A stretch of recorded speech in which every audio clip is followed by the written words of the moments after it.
दोस्तों नमस्कार। एक ब्लैक संडे गुजरा है 28 मई को, जहां एक तरफ नई संसद के उद्घाटन समारोह में प्रधानमंत्री नरेंद्र मोदी एक धर्माधिकारी के रूप में सामने आ रहे थे और पूरा गोदी मीडिया उनका महिमा मंडन कर रहा था।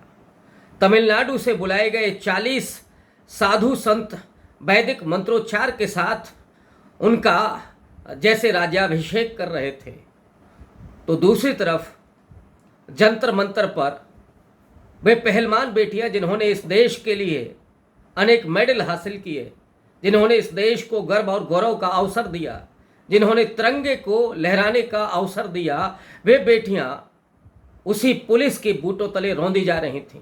उनको उठा करके बसों में भर करके ले जाया गया, उनको डिटेन किया गया। और दूसरी तरफ पार्लियामेंट के उद्घाटन में जो हो रहा था, एक तो जो माननीय राष्ट्रपति हैं वो आदिवासी समुदाय से आती हैं और महिला हैं। नरेंद्र मोदी जो अपनी रीब्रांडिंग कर रहे हैं, उन्होंने राष्ट्रपति द्रौपदी मुर्मू को बुलाने की भी ज़रूरत नहीं समझी। लेकिन उसी पार्लियामेंट में वो ब्रजभूषण शरण सिंह मौजूद था, जिस पर इन पहलवान बेटियों ने यौन उत्पीड़न के आरोप लगाए हैं। ब्रजभूषण शरण सिंह भारतीय जनता पार्टी के बाहुबली विधायक माने जाते हैं, भारतीय कुश्ती महासंघ के अध्यक्ष भी हैं। आरोप तो यहाँ तक है कि 50 से अधिक वे रेसलर महिलाओं ने उन पर यौन उत्पीड़न के आरोप लगाए हैं। लेकिन 7 महिलाएं वो अनशन पर बैठी हुई थीं और उस दिन जंतर मंतर से उनको हटा दिया गया और पूरे अनशन को ख़त्म कर दिया गया।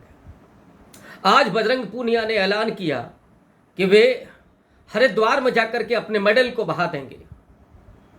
ये घटना 1960 के अमेरिका के उस घटना की याद दिलाती है जिसमें वहाँ के विश्व प्रसिद्ध मुक्केबाज मोहम्मद अली ने नस्लवाद से पीड़ित होकर के अपने गोल्ड मेडल को ओहियो नदी में बहा दिया था।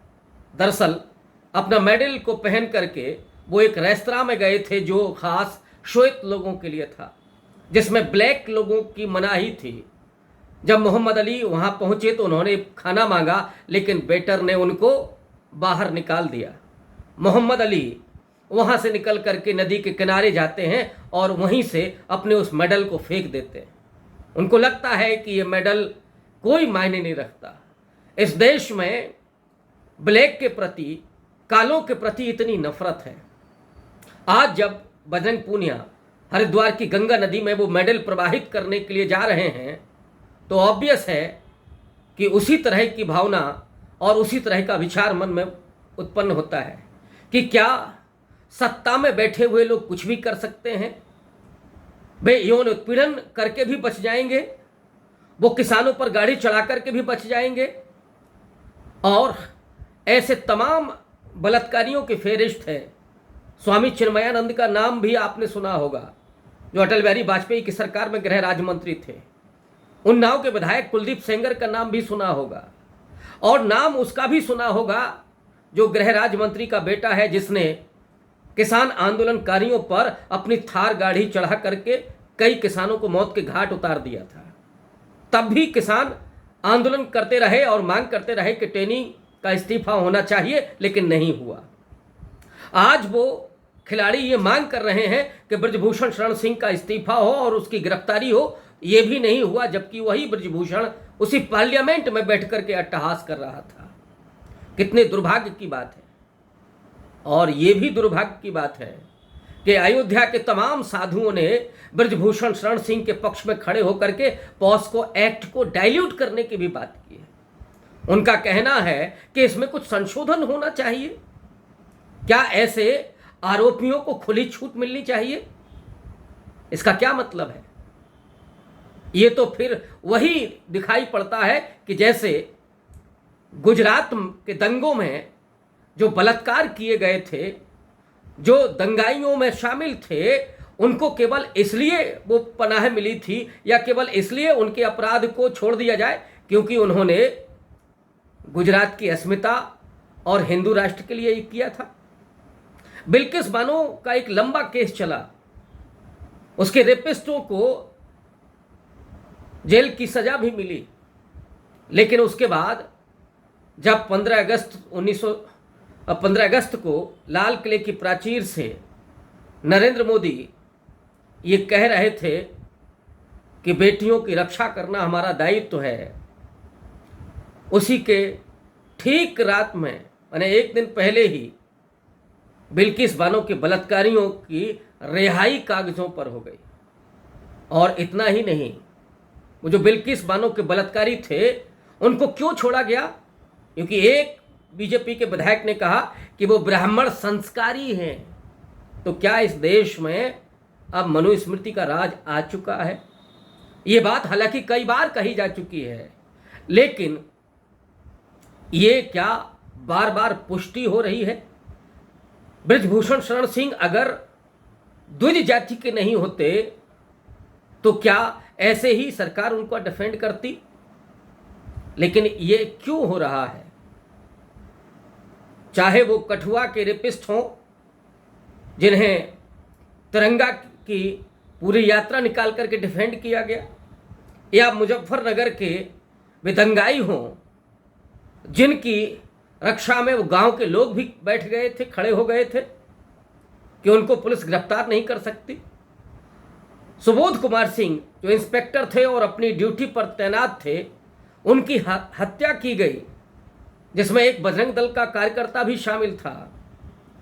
वे जब जेल गए और लौट करके आए तो भारतीय जनता पार्टी के विधायक और मंत्रियों नेताओं ने उन पर फूल माला उन्हें पहनाकर उनका सम्मान किया, गोया उन्होंने इस देश का बड़ा नाम बढ़ाया हो। उन्होंने सुबोध कुमार सिंह की हत्या करके बहुत बड़ा काम किया है। ये जो आज हो रहा है इस देश में, ये कितना भयावह है। क्या इस देश की आवाम इसके लिए नहीं खड़ी होगी? क्या ये महिलाएं ओबीसी हैं, जाट हैं, इसलिए कोई इनका यौन उत्पीड़न करेगा? चिन्मयानंद जैसा कोई बलात्कार करेगा? या बिल्किस बानो के बलात्कारियों की तरह अगर वे कथित रूप से ब्राह्मण संस्कारी होंगे तो क्या उनको छोड़ दिया जाएगा? अयोध्या के साधु ये जो मांग कर रहे हैं, क्या इसको न्याय सम्मत माना जाएगा? आश्चर्य तो इस बात का है कि जिस सुप्रीम कोर्ट ने बृजभूषण शरण सिंह पर एफआईआर दर्ज करने का आदेश दिया, वो अब खामोश है। क्या उसे स्वतः संज्ञान नहीं लेना चाहिए कि बृजभूषण शरण सिंह की गिरफ्तारी हो और उनके पदों से उन्हें मुक्ति मिले, उनका इस्तीफा हो और उसके बाद जांच प्रक्रिया शुरू हो? तभी इन महिलाओं को न्याय मिल सकता है। लेकिन इस देश में जो अब सूरत हाल हैं, वो एक पूरी हिटलर शाही के सत्ता को दिखाते हैं, एक फासिस्ट सत्ता को दिखाते हैं कि जिसमें जो पीड़ित है वो न्याय के लिए दर दर भटकेगा, उस पर एफआईआर होगी, उसे पुलिस के बीटों तले रौंदा जाएगा और जो अपराधी होगा वो अट्टहास करेगा। अगर वो सत्ता के साथ खड़ा हुआ है, उसका बाल भी बांका नहीं होगा। दोस्तों, ये कितना भयावह है, इस पर विचार करने की ज़रूरत है।